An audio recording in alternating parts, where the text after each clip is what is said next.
ধর্মতলায় নিট পরীক্ষাকে ছুতো করে সেকেন্ড বিপ্লবীদের তাণ্ডব লীলা। পুলিশকে লক্ষ্য করে মুহুর্মুহু ইট বৃষ্টি, সঙ্গে জুতো এবং বোতল বৃষ্টি। ছাত্রদের নাম করে হওয়া এই আন্দোলনের খবর সংগ্রহ করতে আক্রান্ত হতে হয় একাধিক সাংবাদিককে। এমনভাবে আমাদের সমস্ত সহকর্মীদের মারা হচ্ছিল যেন তারাই অপরাধী। হ্যাঁ, সত্যি তো আমরা অপরাধী, কারণ সত্যিটা সবার সামনে নিয়ে আসি। সে কারণেই হয়তো ছাত্রদের নামে বুড়ো ভামেরাও সংবাদ মাধ্যমকে আক্রমণ করতে পিছুপা হননি। মিছিল থেকেই দেদার চলল দেশ বিরোধী স্লোগান। তবে সব থেকে মজার বিষয়, ওই মিছিলে দেখা যায় অভিনেত্রী শ্রীলেখা মিত্রকে। এতে আশ্চর্য হওয়ার মতো কিছু নেই, কারণ এই ধরনের দেশবিরোধী স্লোগানওয়ালা মিছিলে বিভিন্ন সময় অভিনেত্রীকে দেখা গেছে। দেশবিরোধী স্লোগানও ওঠে সেই সব মিছিলে। তিনিও হয়তো তাতেই অভ্যস্ত, আর সে কারণেই হয়তো ধর্মতলার মিছিলে তার হাতে ছিল দেশের প্রধানমন্ত্রীর বিকৃত করা একটি ছবি। আর এই দৃশ্য প্রকাশ্যে আসতেই বিতর্ক শুরু হয় রাজ্য জুড়ে। প্রশ্ন উঠতে শুরু করেছে, একজন দায়িত্বশীল অভিনেত্রী হয়ে কিভাবে দেশের সাংবিধানিক প্রধানের বিকৃত ছবির বিজ্ঞাপন করেন তিনি? মিটিং মিছিল করার গণতান্ত্রিক অধিকার সকলের রয়েছে। তৃণমূল জমানায় বিরোধীদের কণ্ঠরোধ করা হলেও বর্তমান মুখ্যমন্ত্রী বিরোধীদের অবাধ স্বাধীনতা দিয়েছেন। সে কারণে শুক্রবার মিছিলের আগের দিন পরিষ্কার জানান, গণতান্ত্রিক উপায়ে মিছিল করার অধিকার সকলের রয়েছে। গণতান্ত্রিক মিছিল মিটিং করলে অসুবিধা নেই, কিন্তু হোস্টেল থেকে জোর করে ছাত্রছাত্রীদের বের করলে গত পরশুদিন যাদবপুরে হয়েছে। আমাকে হোস্টেলের স্টুডেন্টরা বলেছে যে আমরা যেতে চাইনি, আমাদেরকে বাধ্য করিয়েছে। আমি আজকে ভিসি কে বলেছি, যাদবপুরের ভিসির সঙ্গে আমার ফোনে কথা হয়েছে, যে দেশ গণতান্ত্রিক দেশ, বাক স্বাধীনতা আছে, কিন্তু হোস্টেলের ছেলেদের জোর করে এসব করা যাবে না। মিছিল মিটিং তো আমরা অ্যালাউ। আমরা তৃণমূলের দুটো টুকরো, কালীঘাটপন্থী আর আসল দাবি করা তৃণমূল, কংগ্রেস, কারো তো অসুবিধা হয়। কিন্তু মিছিলের নামে কি হলো শুক্রবার? সাক্ষী গোটা দেশ। লজ্জায় মাথা নত হয়েছে গোটা সমাজের। তারপরেও নির্লজ্জতার মাথা খেয়ে সাফাই দিতে গিয়েও বিতর্ক তৈরি করলেন অভিনেত্রী শ্রীলেখা। সামাজিক মাধ্যমে নিজের কৃতকর্মের সাফাই দিতে গিয়ে তিনি বলেন, চশমা ছিল না, সে কারণে মোদিজির বিলো দ্য বেল্টে চোখে পড়েনি। যদি প্রথমে চশমা ছাড়া গেছিলাম সানগ্লাস পরে, আর ওই ভিড়ের মধ্যে ওইটুকু একটা পোস্টারে আমার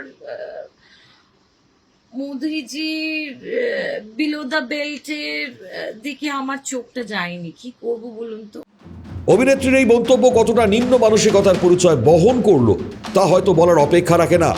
একেই তিনি প্রধানমন্ত্রীর বিকৃত ছবি প্রকাশ্যে এনে অপরাধ তো করলেন, আপনার চাপের মুখে পড়ে সাফাই দিতে গিয়ে ফের নাটকে বিপ্লবী সাজার চেষ্টা করলেন। কিন্তু অভিনেত্রীর জানা প্রয়োজন, এটা কোনো সিনেমা বা নাটকের মঞ্চ ছিল না, এটা সামাজিক মঞ্চ। ন্যায় অন্যায়ের হিসেব হয় এখানে। ফলে এই মানসিকতা থেকে বেরিয়ে আসাই শ্রেয়।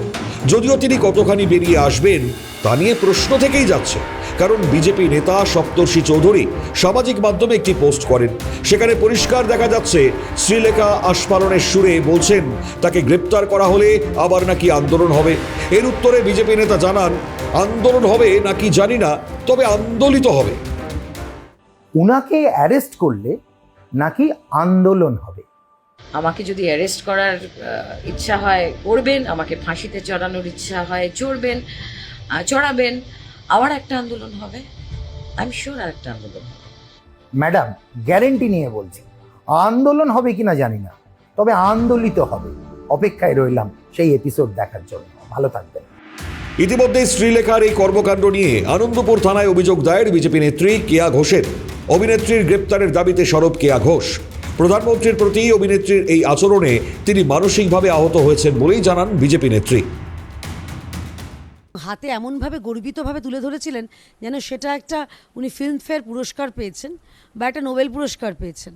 এই কুরুচিকর ছবি পোস্ট করাতে আমার এই পশ্চিমবঙ্গবাসী, ভারতবাসী হিসেবে আমার ভাবাবেগে আঘাত এনেছে, এবং সেই মর্মেই কিন্তু আমি আজকে আনন্দপুর থানা, যেহেতু আমি এখানকার বাসিন্দা, আনন্দপুর থানায় আমি অভিযোগ দায়ের করেছি, যেটাকে আমি এফআইআর হিসেবে মানে এটাকে ট্রিট করতে বলেছি, এবং তার অবিলম্বে গ্রেপ্তার আমরা চেয়েছি।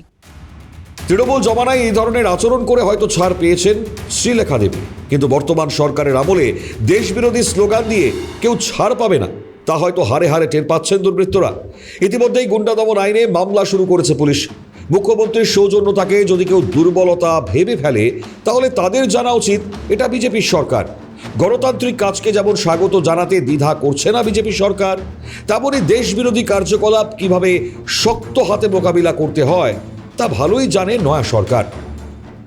ফলে যা হবার তাই হচ্ছে। আগের সরকারের আমলে দুর্বৃত্তরা এই সাহস পেলেও এখন যে বঙ্গে বাবরের সরকার নেই তা স্পষ্ট করেন বিজেপির রাজ্য সভাপতি শ্রমিক ভট্টাচার্য।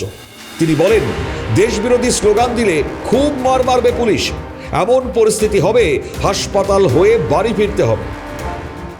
খুব মার মারবে পুলিশ, এরপরে মানুষ পেটাবে। এখন বাবরের সরকার নেই, এখন শ্যামাপ্রসাদের সরকার। কাশ্মীর বাগে আজাদি একবার যদি বলে না, বাড়ি ফিরে যেতে পারবে না।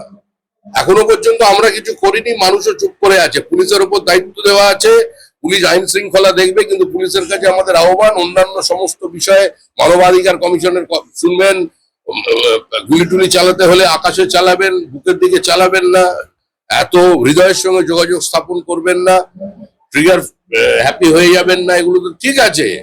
কিন্তু দেশ ভারত তেরি টুকরে হোঙ্গে বললে মোটামুটি যেন 2 টুকরো হাড় নিয়ে অন্তত কোনো হসপিটাল হয়ে প্লাস্টার টাস্টার করিয়ে তারপর বাড়ি যেতে পারে, সে ব্যবস্থা করবেন, নাহলে খুব মার খাবে বলছি, এরপরে আমরা পেটাবো। একদিকে সব মিলিয়ে নতুন সরকারের আমলে ভয় যেমন আউট হয়েছে, ফিরে এসেছে ভরসা।